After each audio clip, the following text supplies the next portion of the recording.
ഞാനിന്ന് പ്രധാനമായിട്ടൊന്നും നിങ്ങളോട് പങ്കുവയ്ക്കാൻ ആഗ്രഹിക്കുന്ന ചിന്ത ദാരിദ്ര്യത്തെക്കുറിച്ചാണ്.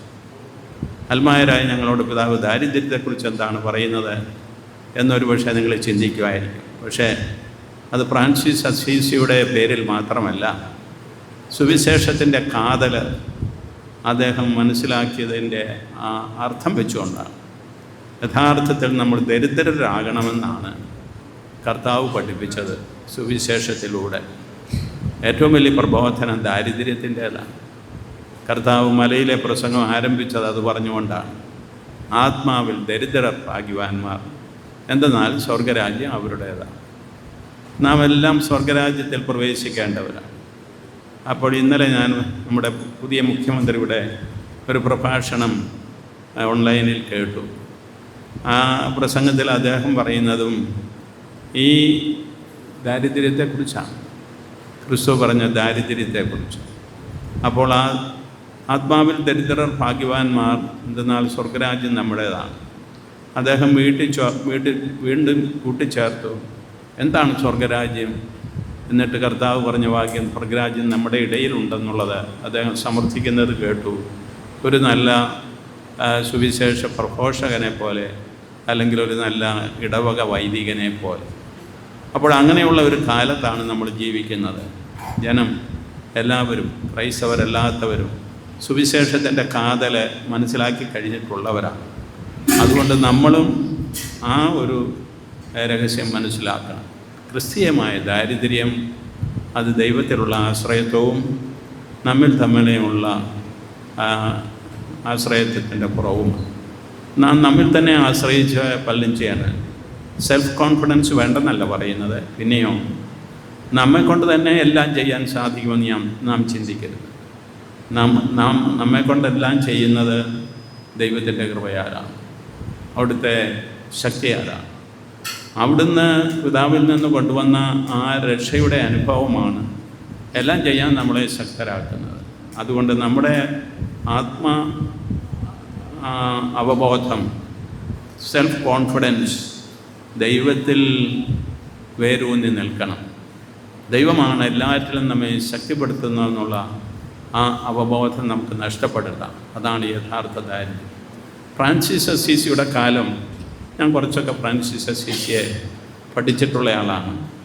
കാലം ഈ ബാർട്ടർ സിസ്റ്റത്തിൽ നിന്ന് നാണയ സാമ്പത്തികത്തിലേക്ക് വന്ന കാലമാണ്. ആ കാലഘട്ടത്തിൻ്റെ മധ്യത്തിലാണ് അദ്ദേഹം ജനിക്കുന്നത്, വളരുന്നതുകൊണ്ട്. 12-ാം നൂറ്റാണ്ടിൻ്റെ ആരംഭത്തിലും അവസാനത്തിലും 13-ാം നൂറ്റാണ്ടിൻ്റെ ആരംഭത്തിലുമായിട്ടാണല്ലോ. 44 വർഷമാണ് അദ്ദേഹം ജീവിച്ചതെന്ന് ഞാൻ മനസ്സിലാക്കുന്നു. അങ്ങനെയുള്ള ആ വിശുദ്ധൻ്റെ ജീവിതകാലത്ത് ബാർട്ടർ സിസ്റ്റം, ഒരാടിനെ കൊടുത്തിട്ട് 2 പശുക്കളെന്നോ, അല്ലെങ്കിൽ ഒരാടിന് പകരം ഒരു അലമാര എന്നൊക്കെ പറഞ്ഞ് സാധനങ്ങൾ പരസ്പരം കൈമാറിയെന്ന ഒരു ഇക്കോണമിയാണ് അന്ന് നിലനിന്നിരുന്നത് കുറേ വർഷങ്ങൾക്ക് മുമ്പ്. അത് മാറി നാണയത്തിലേക്ക് വന്നു. നാണയം കൈമാറ്റ മാനദണ്ഡമായി തീർന്നു കഴിഞ്ഞപ്പോഴത്തേക്കും സാമ്പത്തിക പുരോഗതി വളരെ വർദ്ധിച്ചു യൂറോപ്യൻ രാജ്യങ്ങളിൽ. അപ്പോൾ അങ്ങനെയാണ് ഫ്രാൻസിസ് അസീസിയുടെ അപ്പൻ യഥാർത്ഥത്തിൽ ഒരു പട്ടുവ്യാപാരിയായിട്ടൊക്കെ വരാനുള്ള വ്യാപാരവും കച്ചവടവും അതിൻ്റെ ഉച്ചകോടിയിലായിരുന്നു അദ്ദേഹത്തിൻ്റെ കാലത്ത്. പക്ഷേ അതൊന്നും അദ്ദേഹത്തെ തൃപ്തനാക്കിയില്ലെന്ന് നമുക്കറിയാം. പട്ടു വിറ്റിരുന്ന കടയിൽ നിന്നാണ് ഇറങ്ങി ഓടിപ്പോയി അദ്ദേഹം ദാരിദ്ര്യത്തെ പരിണയിച്ചതെന്ന് നമുക്കറിയാമല്ലോ. വാസ്തവത്തിൽ ദാരിദ്ര്യത്തെ വിവാഹം ചെയ്യുകയാണ് ഫ്രാൻസിസ് അസീസി ചെയ്തത്. ദാരിദ്ര്യവും സുവിശേഷ പ്രഘോഷണവും അതുപോലെ തന്നെ സുവിശേഷത്തിൻ്റെതായ മുദ്രയിൽ ആ ദരിദ്ര ജീവിതത്തെ സമർപ്പിക്കുകയാണ് ഫ്രാൻസിസ് ചെയ്തത്. വാസ്തവത്തിൽ ഈ സുവിശേഷ സുഹൃതങ്ങൾ 3ആയിട്ട് ഡെവലപ്പ് ചെയ്തതൊക്കെ പിന്നീടാണ് സന്യാസ ജീവിതത്തിൽ. അവയെല്ലാം അർത്ഥവത്താണ്. പക്ഷേ അതിലുപരി ദാരിദ്ര്യത്തിനാണ് അദ്ദേഹം മുൻതൂക്കം കൊടുക്കുക. ഇന്നും ഈ നമ്മുടെ കൊച്ചുമാരുടെയും സന്യാസ വൈദികരുടെ ഇടയിൽ ഡിസ്കഷന് വരുന്ന ഒരു കാര്യമാണ് സന്യാസം, ദാരിദ്ര്യം, ബ്രഹ്മചര്യം. ദാരിദ്ര്യം, ബ്രഹ്മചര്യം, അനുസരണം. ഈ 3 സുവിശേഷ സുഹൃതങ്ങളിലെ ഏറ്റവും ആദ്യം നമ്മളെ പ്രാധാന്യം കൊടുത്ത് ചിന്തിക്കേണ്ടത് ഏതാണെന്ന് ചോദിക്കുമ്പോൾ അനുസരണമാണെന്ന് പറയുന്നവരുണ്ട്, അല്ലെങ്കിൽ ബ്രഹ്മചര്യമാണെന്ന് പറയുന്നവരുണ്ടാകാം. അതിലുപരി ശരിയായിട്ടുള്ളത് ദാരിദ്ര്യമാണ്. ദാരിദ്ര്യത്തിൽ അത് കർത്താവിൻ്റേതായിട്ടുള്ള ചൈതന്യത്തിൽ എല്ലാം ദൈവികമായിട്ടുള്ളത് ഒഴിഞ്ഞു വെച്ച് അതാണ് തന്നെ വലുതാക്കുന്നതെന്നുള്ളതൊന്നും മാറ്റി മനുഷ്യരൂപം സ്വീകരിച്ച് മനുഷ്യനെ പോലെയായി മനുഷ്യത്വത്തെ ദൈവത്വത്തിലേക്ക് ഉയർത്തിയവനാണ് നമ്മുടെ കർത്താവ്. ആ മനുഷ്യത്വമാണ് നമുക്ക് ഓരോരുത്തർക്കുമുള്ളത്. അതുകൊണ്ട് നമ്മുടെ മനുഷ്യത്വത്തിൽ നാം നമ്മെ തന്നെ ഒന്നുമില്ലാതാക്കി ദൈവത്തിൽ ആശ്രയിച്ച് ദൈവം നൽകുന്നതാണ് എല്ലാ കഴിവുകളും എല്ലാ ദാനങ്ങളും വരങ്ങളും എന്ന് മനസ്സിലാക്കിക്കൊണ്ട് നമ്മുടെ ജീവിതത്തെ നമ്മൾ മുന്നോട്ട് കൊണ്ടുപോകണം. ഇതാണ് ഫ്രാൻസിസ് അസീസി സാധിച്ചത്. ഫ്രാൻസിസ് അസീസി പറയുന്ന ഒരു വാക്കുണ്ടല്ലോ, അധികം പ്രസംഗിക്കേണ്ട, വാക്ക് വളരെ ചുരുക്കം മതി, സുവിശേഷം നിരന്തരം പ്രഘോഷിച്ചുകൊണ്ടിരിക്കണമെന്ന്. അതെങ്ങനെയാണ് സാധിക്കുന്നതെന്ന് ഒരു പക്ഷേ നമ്മൾ ചിന്തിക്കും. സുവിശേഷം നിരന്തരം പ്രഘോഷിക്കുകയും വേണം, പക്ഷെ വാക്കൊന്നും ഉപയോഗിക്കേണ്ടെന്ന്. അതാണ് പ്രീച്ചിങ് ബൈ എക്സാമ്പിൾ. ഇന്ന് ഫ്രാൻസിസ് പാപ്പ ഒക്കെ വളരെയേറെ പറഞ്ഞ ഒരു കാര്യമാണ്. ആകർഷണം കൊണ്ട് മറ്റുള്ളവരെ ക്രിസ്തുവിലേക്ക് ആകർഷിക്കുക എന്ന്, ആകർഷണം കൊണ്ട് ക്രിസ്തുവിലേക്ക് കൊണ്ടുവരിക എന്ന്. അപ്പോൾ അങ്ങനെയുള്ള ഒരു പ്രീച്ചിങ് ആയിരുന്നു ഫ്രാൻസിസ് അസീസി. ഞാൻ കഥയായിട്ട് കേട്ടിട്ടുള്ളതാണ്, നടന്ന സംഭവമായിരിക്കാം. ഫ്രാൻസിസ് അസീസിയും ബ്രദേഴ്സുമായിട്ട് നടക്കാൻ പോയി. നടന്നിട്ട് ഒരക്ഷരം മിണ്ടാതെ അവർ തിരിച്ച് ആശ്രമത്തിൽ വന്നപ്പോൾ നമ്മുടെ ഫ്രാൻസിസ് അസീസി ഒരു സഹോദരനോട് ചോദിച്ചെന്നാണ് പറഞ്ഞത്, what were we doing? We were simply wasting time. ഒന്നും മിണ്ടിയില്ലല്ലോ എന്ന് അദ്ദേഹം പറഞ്ഞു. ഉടനെ അദ്ദേഹം പറഞ്ഞു, we were speaking volumes to the people. അന്ന് ശബ്ദായമാനമായിരുന്ന ആ അസീസിയിലെ നഗരത്തിലൂടെ നടന്ന് നിശബ്ദരായി പോയവർ നിശബ്ദതയുടെ സന്ദേശം ആ ലോകത്തിന് കൊടുക്കുകയായിരുന്നു എന്ന് അദ്ദേഹം പറഞ്ഞു. അപ്പോൾ അങ്ങനെയുള്ള ബൈ എക്സാമ്പിൾ നമ്മുടെ ജീവിതം തന്നെ അങ്ങനെയുള്ള ഒരു മാതൃകയായിട്ട് തീരണം. ഇങ്ങനെയുള്ള ഒരു ജീവിതത്തിൻ്റെ ആത്യന്തിക ഫലമാണ് സമാധാനം. അതാണ് ഫ്രാൻസിസ് അസീസി ദാരിദ്ര്യത്തിൽ നിന്നും കണ്ടുപിടിച്ച വലിയൊരു നിധി, സമാധാനം. Lord make me an instrument of peace. കർത്താവെ, അങ്ങനെ സമാധാനത്തിൻ്റെ ഒരു ഉപകരണമാക്കണമെന്നുള്ള ആ ഒരു ഫ്രാൻസിസ് അസീസിയുടെ പ്രാർത്ഥന നിങ്ങളെല്ലാവരും എല്ലാ ദിവസവും ചൊല്ലണം. അത് എത്രയോ നല്ലതാണ്. ഫ്രാൻസിസ്കൻ ഭവനങ്ങളിലൊക്കെ എന്നും ചെല്ലുന്ന പ്രാർത്ഥനയാണത്. അപ്പോൾ ആ പ്രാർത്ഥന ഉരുക്കഴിച്ചെടുത്തത് അദ്ദേഹം ഈ ദരിദ്ര ജീവിതത്തിൽ നിന്നാണ്. ദൈവത്തിൽ ആശ്രയിച്ചുകൊണ്ട് ദൈവമാണ് സർവസ്വവും എന്നുള്ള ആ ചിന്തയിൽ നിന്ന്, ആ പ്രാർത്ഥനയിൽ നിന്ന് ഉരുക്കഴിച്ചെടുത്തതാണ്. അപ്പോൾ അങ്ങനെയുള്ള ആ ഒരു സമാധാനം അത് തന്നെയാണല്ലോ കർത്താവ് തന്നിട്ട് പോയിരിക്കുന്നു. ദൈവരാജ്യത്തിലുള്ളവരുടെ അനുഭവമാണ് സമാധാനം. ദൈവരാജ്യ അനുഭവമില്ലാത്തവർക്ക് സമാധാനം ഉണ്ടാകുകയില്ല. ദാരിദ്ര്യ അരൂപിയിൽ തൻ്റെ ജീവിതത്തെ കാണാത്തവർക്ക് സമാധാനമില്ല. ലോകത്തിൻ്റേതായിട്ടുള്ള ആകർഷങ്ങൾ, അതിൻ്റേതായിട്ടുള്ള നേട്ടങ്ങൾക്ക് വേണ്ടി ആഗ്രഹിക്കുന്നവർക്കാണ് അസമാധാനം, ആകുലത, ഉത്കണ്ഠ, വ്യഥ ഒക്കെ അതിൽ നിന്ന് വരുന്നതാണ്. എന്നാൽ നമ്മെ സംബന്ധിച്ചിടത്തോളം നമുക്ക് സമാധാനമുണ്ട് എന്ന് വരിക, വ്യക്തിപരമായിട്ട് നമ്മുടെ ജീവിതത്തിൽ സമാധാനമില്ല എന്ന് വരികിൽ നമ്മൾ ഉത്കണ്ഠാകുലരാണ്, ആകുല ചിത്തരാണ്. നമ്മുടെ ജീവിതം വാസ്തവത്തിൽ ഒരു വളരെ വലിയ ദുരനുഭവമായിട്ട് നമുക്ക് തന്നെ തോന്നും. അങ്ങനെയെന്ന് വരികിൽ ഒറ്റയ്ക്കുള്ള സമാധാനത്തോടൊപ്പം കുടുംബത്തിലാണെങ്കിലും കുടുംബത്തിലെല്ലാവരോടുമുള്ള സമാധാനം. എത്ര വലിയ പ്രശ്നങ്ങളും പ്രതിസന്ധികളും ഉണ്ടെങ്കിൽ ഒരു കുടുംബത്തിലെ അപ്പനും അമ്മയും മക്കളും എല്ലാവരും കൂടി ഒന്നിച്ചത് നേരിടുകയാണെങ്കിൽ അവിടെ സമാധാനമുണ്ട്. അത് നേരിടുന്ന ആ പരിശ്രമത്തിൽ അവരൊന്നിച്ച് സഹകരിക്കുകയാണ് എന്ന് വരികിൽ അവിടെ സമാധാനമുണ്ട്. അതേസമയം അപ്പൻ്റെ കുറ്റമായതെന്ന് പറഞ്ഞ് അമ്മ മാറി നിൽക്കുകയും നീ അതിൻ്റെ എല്ലാം കുറ്റക്കാരി എന്ന് പറഞ്ഞ് ഭർത്താവ് ഭാര്യയെ കുറ്റപ്പെടുത്തുകയും, അല്ലെങ്കിൽ ഈ പിള്ളേരുടെ ദുർമാർഗമാണ്, ഇന്നത്തെ കാലത്തെ പിള്ളേരെ എങ്ങനെ കൊണ്ടുവരാനാണെന്ന് പറഞ്ഞ് അവരെയും വഴി പറഞ്ഞ് രണ്ട് മാതാപിതാക്കൾ ഇരിക്കുകയാണെങ്കിൽ സമാധാനമില്ല. അവിടെ ദൈവരാജ്യത്തിൻ്റെ അനുഭവമില്ല.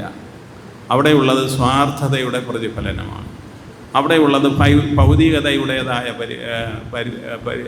ആക്രാന്തമാണ്. അതിനു വേണ്ടിയിട്ടുള്ള ആഗ്രഹമാണ്. സമ്പത്ത് വേണം, പ്രശസ്തി വേണം, പദവി വേണം എന്നൊക്കെ. ഇതൊക്കെ നമ്മൾ രാഷ്ട്രീയ, സാമ്പത്തിക, സാമൂഹിക മണ്ഡലങ്ങളിൽ കണ്ടുകൊണ്ടിരിക്കുന്ന കാര്യമാണ്. വാശി പിടിച്ച പദവിക്ക് വേണ്ടി, അധികാരത്തിന് വേണ്ടിയൊക്കെ വെമ്പൽ കൊള്ളുന്നവരുടെ ലോകത്തിൽ ജീവിക്കുന്ന ക്രൈസ്തവർക്ക് കൊടുക്കാനുള്ള ഒരു വലിയ സന്ദേശമാണ് ആന്തരികമായ സമാധാനത്തിൻ്റെ സന്ദേശം. അത് നമുക്ക് കൊടുക്കാൻ സാധിക്കണമെന്നുള്ളതാണ് ഫ്രാൻസിസ് അസീസി നമ്മളെ പഠിപ്പിക്കുന്ന ആ പാഠം. ഫ്രാൻസിസ് അസീസിയുടെ മരണത്തിൻ്റെ 800-ാം വാർഷികമാണ് ആഘോഷിക്കുന്നത്. ഇതൊരു സമാധാനത്തിൻ്റെ വർഷമായിട്ട് പ്രഖ്യാപിക്കണമെന്ന് പരിശുദ്ധാവ് ആദ്യം ആഗ്രഹിച്ചു. പക്ഷേ എന്നുവരെയും അങ്ങനെ ഒരു വർഷം ആചരിച്ച് കഴിഞ്ഞിരുന്നതിനാൽ ഫ്രാൻസിസ് അസീസിയുടെ വർഷം തന്നെയായിട്ട് ഇതിനെ പ്രഖ്യാപിച്ചു.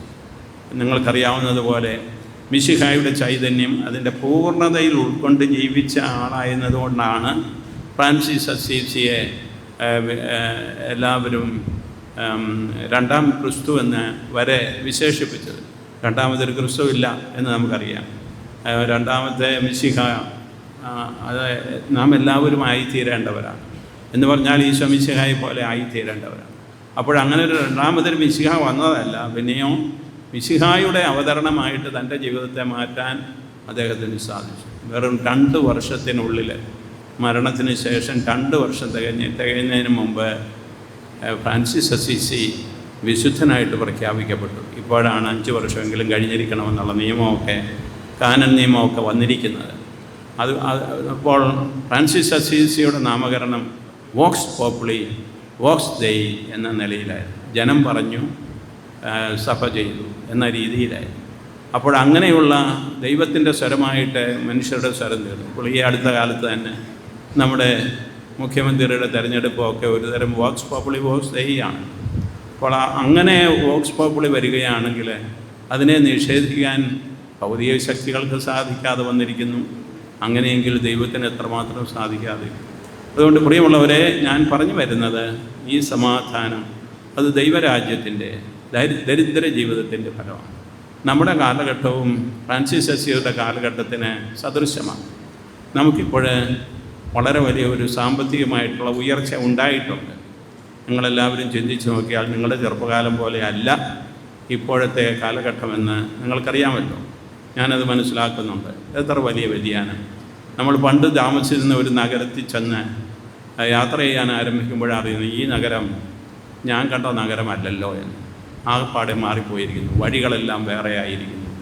വളരെയേറെ കച്ചവടം, വ്യാപാരമൊക്കെ വികസിച്ചിരിക്കുന്നു. ജനങ്ങളുടെ ജീവിത നിലവാരം ഉയർന്നിരിക്കുന്നു. എല്ലാവരും സമൃദ്ധിയിൽ കഴിയുന്നു. നല്ല ഭക്ഷണം, നല്ല വസ്ത്രം, നല്ല യാത്ര, നല്ല രീതിയിലുള്ള എല്ലാ ജീവിതാനുഭവങ്ങളും നമുക്കിന്നുണ്ട്. ദാരിദ്ര്യം അനുഭവിക്കുന്നവർ ഇല്ലെന്നല്ല. ഈ ദാരിദ്ര്യം അനുഭവിക്കുന്നവരുണ്ടാകുന്നത് നമ്മുടെ ഈ സമ്പൽ സമൃദ്ധിയുടെ നടുവിൽ നമുക്ക് ലഭിക്കുന്ന കാര്യങ്ങളെല്ലാം നമുക്ക് വേണ്ടി മാത്രം വിനിയോഗിക്കുന്നത് കൊണ്ടാണ്. നാം പങ്കുവയ്ക്കാൻ തയ്യാറായി കഴിഞ്ഞാൽ ഇവിടെ ഒരു ദാരിദ്ര്യവും ഇല്ല. അപ്പോൾ അതേക്കുറിച്ചുള്ള പ്രബോധനങ്ങളൊക്കെ നിങ്ങൾ കേട്ടിട്ടുള്ളതായതുകൊണ്ട് ഞാനത് ആവർത്തിക്കുന്നില്ല. അപ്പോഴങ്ങനെയുള്ള ഒരു സമൃദ്ധിയുടെ ഈ നടുവിൽ ദരിദ്രരായിട്ട് എങ്ങനെ ജീവിക്കാൻ സാധിക്കും? എപ്രകാരം പങ്കുവയ്ക്കാൻ സാധിക്കും? എപ്രകാരം ആവശ്യക്കാരന് നമ്മളെ തന്നെ ചിന്തിക്കാം, നമ്മളെ തന്നെ വിട്ടുകൊടുക്കാൻ സാധിക്കും? ഫ്രാൻസിസ് അസീസി രണ്ടാമതൊരു വ്രതം പോലെ കരുതിയിരുന്നതാണ് ചാരിറ്റി, ഉപവി അല്ലെങ്കിൽ സ്നേഹം.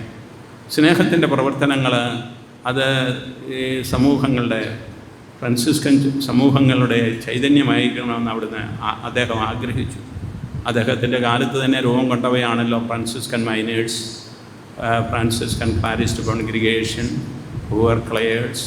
ഈ 3-ാം സഭ, അൽമായ 3-ാം സഭയും അദ്ദേഹത്തിൻ്റെ ചിന്തയിൽ തന്നെ ഉണ്ടായിരുന്ന ഒരു സന്യാസ ജീവിത ശൈലിയാണ്. അൽമായരെ അവർക്ക് ഈ ദാരിദ്ര്യം അനുഭവിക്കാൻ സാധിക്കുകയില്ല എന്നൊന്നും അല്ലായിരുന്നു അദ്ദേഹത്തിൻ്റെ ചിന്ത. അപ്പോഴങ്ങനെയുള്ള ഫ്രാൻസിസ് അസീസിയുടെ ചൈതന്യം അന്നുണ്ടായിരുന്നതാണ്. പിന്നീട് വളർന്ന് വികസിച്ച് പല സമൂഹങ്ങളായിട്ട് കത്തോലിക്കാ സഭയുടെ ഒരു ആധ്യാത്മിക പൈതൃകമായി തന്നെ ഫ്രാൻസിസ്കൻ ചൈതന്യം മാറിയിരിക്കുകയാണ്. ഈ 800 വർഷം കൊണ്ട് മിശിഹായ്ക്കൊപ്പം ഒരു ചൈതന്യം കൊടുക്കുന്ന സമൂഹമായിട്ട്, സുവിശേഷത്തിൻ്റെ ഒരു പര്യായമായിട്ട് നമ്മുടെ സന്യാസ സമൂഹങ്ങൾ തീർന്നിട്ടുണ്ടല്ലോ. പ്രിയമുള്ളവരെ, 2-ാം വത്തിക്കാൻ കൗൺസിലിന് ശേഷം സന്യാസ സമൂഹങ്ങളുടെ ചൈതന്യത്തിൽ തന്നെ ഒത്തിരിയേറെ വ്യതിയാനങ്ങൾ വന്നു. ഒത്തിരിയേറെ അവയൊക്കെ ലഘൂകരിക്കപ്പെട്ടു. അവരുടെ കാർക്കശ്യങ്ങൾക്കൊക്കെ കുറവ് വന്നു. എന്നുവരികിലും ആ കാർക്കശ്യത്തിന് അധികം കുറവ് വരാത്ത സന്യാസ സമൂഹങ്ങളിലൊന്നാണ് നമ്മുടെ ഈ ഫ്രാൻസിസ്കൻ സമൂഹങ്ങൾ. മൈനേഴ്സ് ആയാലും, തേർഡ് ഓർഡർ റെഗുലർ ആയാലും, അതുപോലെ തന്നെ കപ്പുഷ്യൻസ് ആയാലും എല്ലാം ആ ചൈതന്യം, ആ ദാരിദ്ര്യത്തിൻ്റെ ചൈതന്യം, അത് മിശിഹായ്ക്കൊപ്പം ഫ്രാൻസിസ് അസീസിക്കൊപ്പം ജീവിക്കാൻ പരിശ്രമിക്കുന്നവരാണ് നമ്മുടെ ഫ്രാൻസിസ്കൻ OFM കപ്പൂച്ചിൻ അച്ഛന്മാരെന്ന് നമുക്ക് പറയാൻ ശ്രമിക്കാം. നിങ്ങൾക്കറിയാമല്ലോ, 3 അല്ലെങ്കിൽ 4 പ്രൊവിൻസ്, 5 പ്രൊവിൻസുകളിലായിട്ട് ഈ കേരളത്തിൽ അവർ എത്രയേറെ ആധ്യാത്മിക ചൈതന്യം നൽകിക്കൊണ്ടിരുന്നു. ഇവരുടെ ധ്യാനങ്ങളെല്ലാം വളരെ ഏറെ പ്രശസ്തി ആർജിച്ചിട്ടുള്ളവയാണ്. ഞങ്ങളുടെ ചെറുപ്പത്തിൽ ഇടവകയിലൊരു നവീകരണം കൊണ്ടുവന്ന ആദ്യത്തെ ധ്യാനം നമ്മുടെ ലയോ അച്ഛനും പിന്നീട് ജമ്മു കാശ്മീരിൻ്റെ ബിഷപ്പായി തീർന്ന ഹിപ്പോളിറ്റസ് കുന്നങ്കൽ പിതാവിൻ്റെ അച്ഛനായിരുന്നപ്പോഴത്തെ ധ്യാനമാണ്. ആ വാർഷിക ധ്യാനം തുരുത്തി ഇടവകയിൽ നടത്തപ്പെട്ടത് ഞാൻ ഓർക്കുന്നു. അന്ന് ധ്യാനത്തിൻ്റെ സമാപനത്തിൽ അഗ്നിക്കിരയാക്കുന്ന ഒരു ശുശ്രൂഷ ഉണ്ടായിരുന്നു. എന്തൊക്കെയാണെന്നറിയാം? കള്ളപ്പറ, കള്ള നാണയങ്ങൾ, കള്ള രീതിയിൽ ഉപയോഗിച്ചിരുന്ന ത്രാസുകൾ, ഇതെല്ലാം കൊണ്ടുവന്ന് തീ കൂട്ടി അഗ്നികുണ്ഡത്തിലേക്ക് ഇങ്ങനെ വലിച്ചെറിഞ്ഞുകൊണ്ട് അതിന് ചുറ്റും നടന്നുകൊണ്ട് ഞങ്ങൾ ഉൾപ്പെടെ ആ പാടിയ പാട്ട് ഞാനിപ്പോഴും ഓർക്കുന്നു.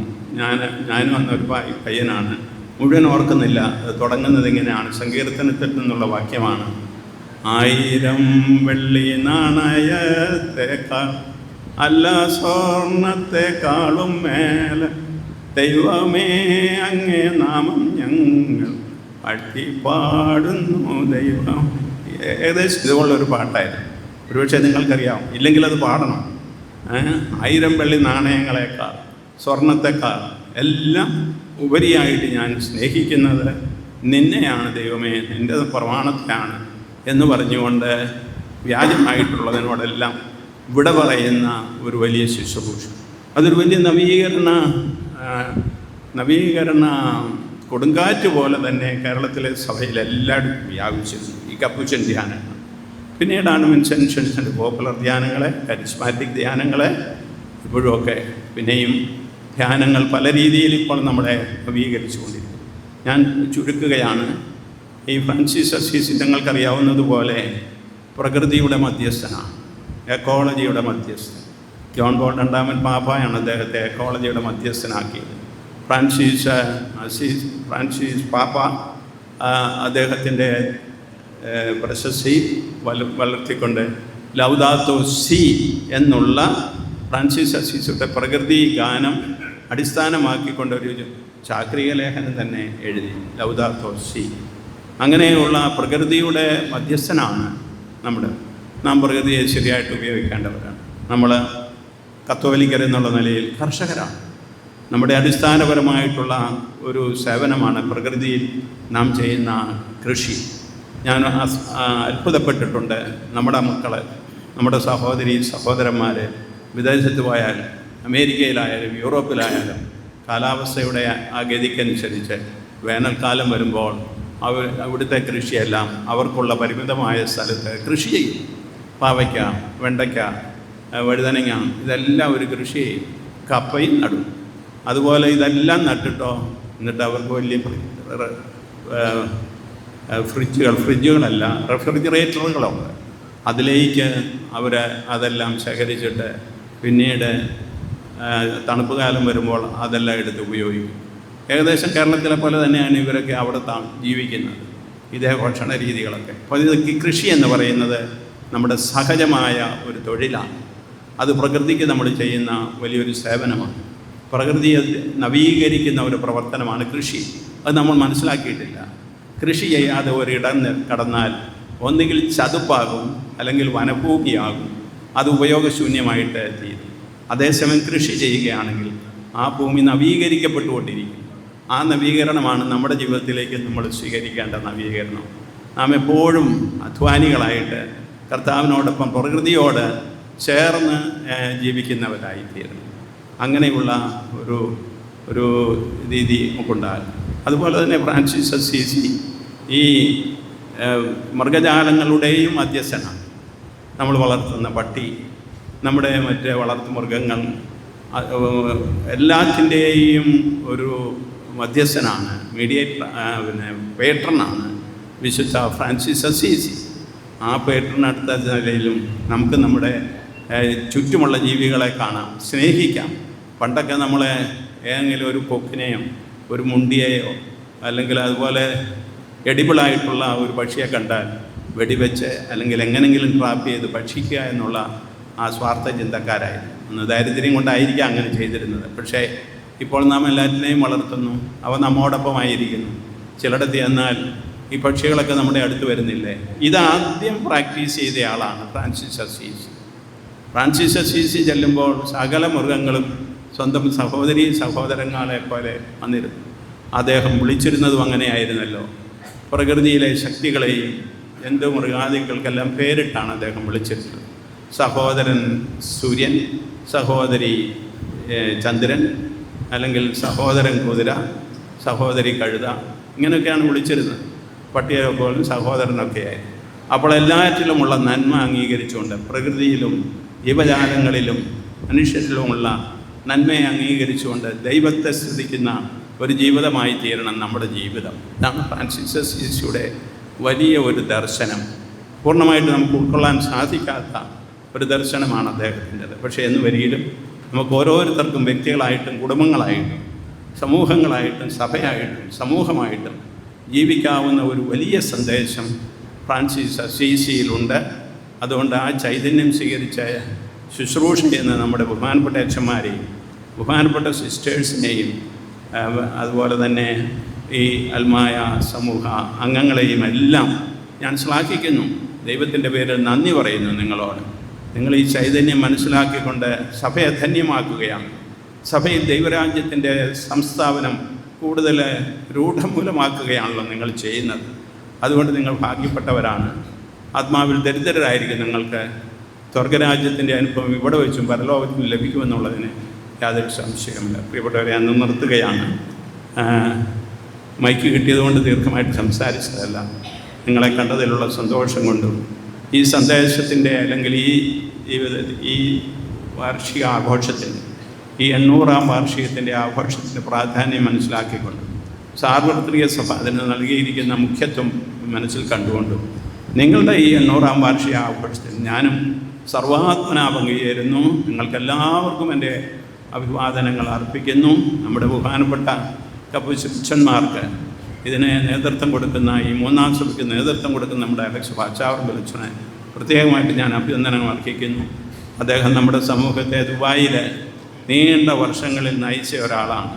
വളരെയേറെ പ്രശ്നസങ്കുലമായ സാഹചര്യങ്ങളിലും സമചിത്തത കൈവടിയാതെ എങ്ങനെ നമ്മുടെ സമൂഹത്തെ നമ്മുടെ സഭയുടെ പാരമ്പര്യത്തിലും അതേസമയം കൂടുതൽ ജനങ്ങളുടെ ആവശ്യങ്ങൾക്കൊത്ത രീതിയിലും കൊണ്ടുപോകാൻ സാധിക്കുമെന്നുള്ളതിന് ഉത്തമമായ ഒരു ശുശ്രൂഷ ചെയ്തയാളാണ് അലക്സ് വാച്ചാവർഗലച്ചൻ.